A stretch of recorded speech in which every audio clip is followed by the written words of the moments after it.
Hello everybody, welcome to our NET Physics by Arun video channel. In today's video, we are going to solve a multiple choice question from the chapter, gravitation. This question has been asked in the NET examination in the year 2016. Of course, a very simple question, but however it has been asked in the NET examination. So a planet moving along an elliptical orbit is closest to the Sun at the distance r1 and farthest away at a distance r2. If v1 and v2 are linear speeds at these points respectively, then the ratio v1 by v2 is how much?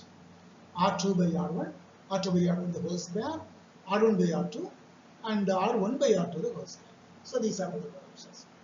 So in this case, we have to consider the law of conservation of angular momentum.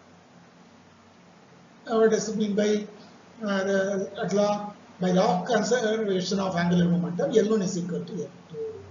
What is this?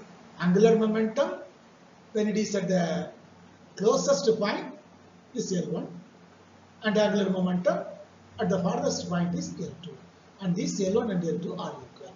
What is the formula for L? mv/r.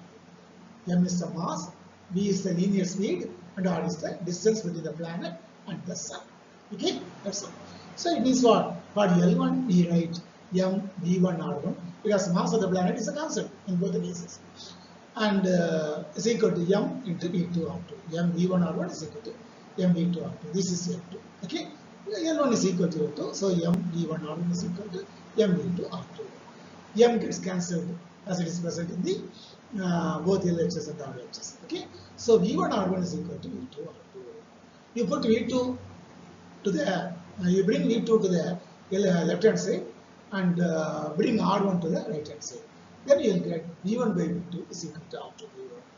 What is our question? The ratio v1 by v2 is equal to r2 by r1. That is option A is the right answer. I already told you that even though it is a simple question, it has been asked in the examination in the year 2016. It's a simple question.